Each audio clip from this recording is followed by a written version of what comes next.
Selamat pagi Bapak, Ibu, dan Saudara sekalian yang Tuhan Yesus kasihi. Apa kabar? Semoga Bapak, Ibu, dan Saudara sekalian pagi hari ini penuh sukacita, penuh dengan semangat untuk menjalani kehidupan kita di pekan yang baru. Kita mau menjalani hari-hari kehidupan kita dalam tuntunan dan pemeliharaan Tuhan. Mari kita renungkan firman Tuhan untuk mengisi kehidupan kita di hari ini. Sebelum itu mari kita berdoa, kita memohon bimbingan Roh Kudus. Tuhan Allah yang maha baik dan penuh kasih, rahmat-Mu menuntun kami memasuki hari yang baru di pagi hari ini. Kami ingin menjalani kehidupan kami bersama-sama dengan Tuhan. Biarlah Roh-Mu yang kudus menuntun kami semua, supaya kehidupan yang Kau anugerahkan, kami isi dengan segala hal yang berguna dan untuk memuliakan Tuhan.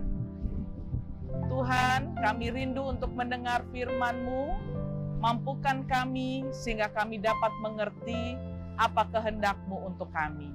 Bersabdalah ya Tuhan, kami umat-Mu mendengar. Amin.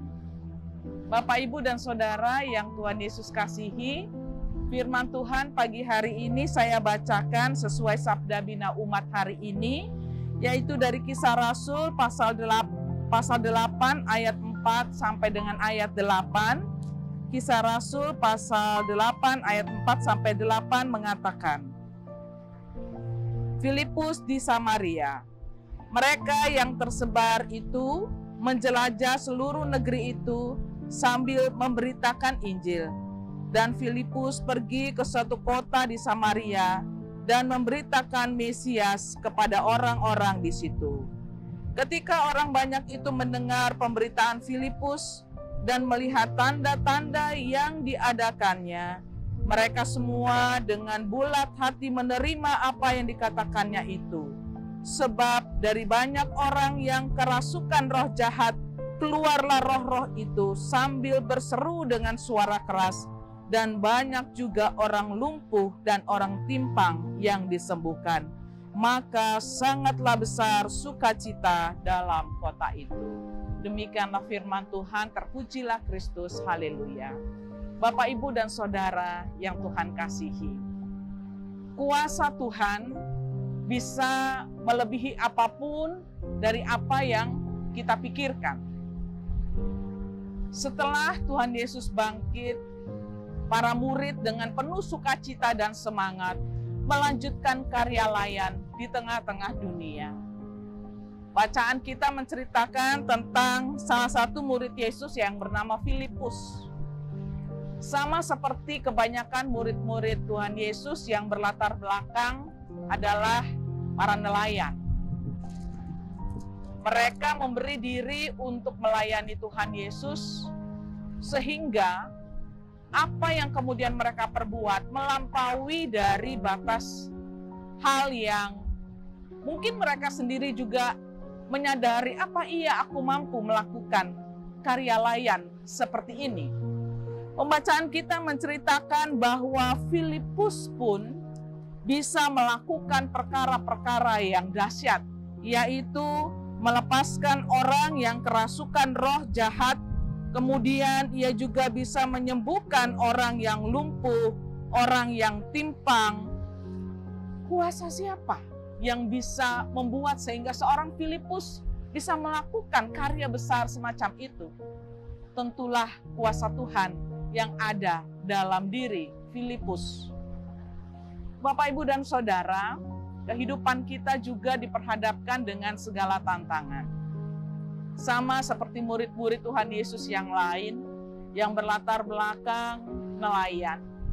Mereka tentu juga adalah orang-orang yang cukup tangguh menghadapi tantangan, karena tentu di tengah profesi yang mereka jalani, mencari ikan, apakah itu di tengah samudra yang luas atau di Danau Galilea sekalipun, karena para murid mereka adalah nelayan di Danau Galilea. Walaupun disebut danau, kita berpikir bahwa danau itu lebih tenang ya daripada laut. Tetapi karena sedemikian luasnya danau itu pun juga bisa membuat kapal pun juga menjadi oleng. Kita Ingat kisah tentang Tuhan Yesus yang kemudian menenangkan badai di danau itu.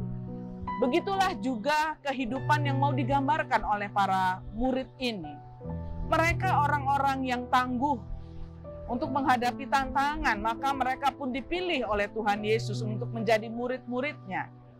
Tantangan juga mereka hadapi, tetapi mereka dengan gigih untuk melayani Tuhan Yesus untuk menyembuhkan orang banyak. Dan itulah misi yang mereka jalankan. Bapak, Ibu, dan saya pun juga mendapatkan tugas dan tanggung jawab itu. Untuk menghadirkan Tuhan di tengah kehidupan kita dengan atau tanpa badai yang dahsyat sekalipun. Tapi pergumulan tetap ada. Marilah kita terus bersandar dan mengandalkan kuasa Tuhan.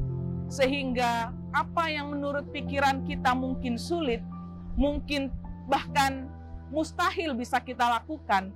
Tapi kalau Tuhan Yesus kita hadirkan, maka Ia pun juga mempercayakan kita perkara-perkara yang besar. Marilah Bapak, Ibu, Saudara sekalian, kita letakkan pengharapan kita di dalam Tuhan Yesus. Maka walau hidup penuh tantangan seperti yang kita hadapi sampai dengan hari ini, kita dikuatkan olehnya untuk tabah dan terus berjuang. Karena di dalamnya ada Tuhan Yesus yang selalu menopang kita. Selamat beraktivitas, Tuhan Yesus memberkati kita. Mari kita berdoa. Terima kasih Tuhan, kami sudah boleh merenungkan firman-Mu.